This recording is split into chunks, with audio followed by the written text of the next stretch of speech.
This video is to show you how to do the cross stitch. The cross stitch is used a lot of times, especially for things where you need to fill in a huge space. They do this a lot of times with a lot of like artwork and those kind of things, and so that's kind of where this comes into play. Now, yes, you could do each X by itself, but the problem is if you do each X by itself, you tend to have a problem where it is going to catch in the same spot multiple times, especially if you're doing multiple rows of this. And so we're going to show you guys real quick the easy way of doing an X where it goes all one way, one direction, and then you go back the other direction. All right, so we're going to start with A, just like always. Let's see if I can find my needle. So we go up through A. And then I'm going to go down through B.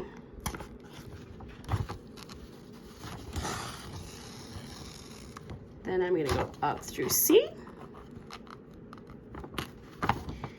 And then instead of going back to the beginning, I'm actually going to come diagonally and we're going to go up through D. So I'm just going to do the diagonal of each X going all the way across. And so I'm just going to do 6 of these. I know there's a few more than that. If you would like to continue on and do all of them, you're more than welcome to. Just gives you some extra practice. I'm going to go up to F, and then I'm going to come back down here to G.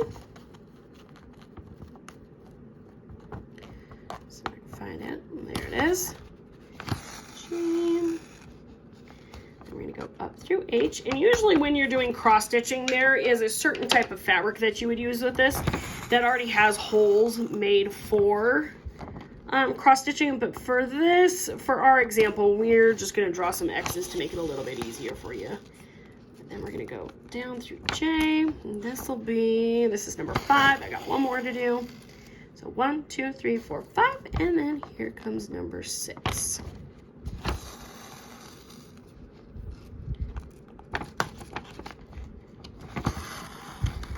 Well, careful, make sure you don't get any knots. If you accidentally do, just kind of pull it out real quick, because a lot of times it's just twisted. But the more you pull on it and those kind of things, the less likely you are going to be able to get your knots out. So make sure you don't pull too hard, okay? All right, so now I've got 6 that go horizontally. 1, 2, 3, 4, 5, 6 going, or diagonally, going to the right. Now I'm going to make them all go to the left. So now I'm going to come down to my other corner, so M. I could continue all the way across and to get these last 2, but I'm going to save on some thread and just do 6 of them. And we're going to come back up. Now we're going to go the opposite way. So we're going to go M to J, K, which also is W, to X, which is also H, and then I, which also is Y, to F, which also happens to be Z. Pull, make sure you don't get any knots. And the slower you do this sometimes, the easier it is, because then you're not going to get really big knots. You try to go really fast with hand sewing, and you get all kinds of weird things, like there was a knot right there. I'm going to try to slow myself down. In fact, what you can do sometimes is if it does, you can just kind of hold it up and let it untwist itself. It's just getting itself really twisted.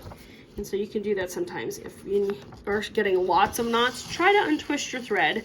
See, look, it's already going a little bit better for me because I just untwisted my thread. And we're going to go up through E, down through B, oops, and then finally the last one, we're going to finish off. We're going to go C to the end over here. Now, it might seem a little confusing to go all the way one way and then back the other way, and you're like, well, isn't that just the same amount of thread that we're wasting? It just takes a lot of time. Well, if we actually look at the back side of it, it actually saves you some thread, because now you're not taking it and you're not making X's on the front as well as the back, which is what you would do if you did each one of these separate from each other. So this just helps A, to save some thread, and B, also it makes it so that way when you end, you don't have to worry about the next one not connecting to it.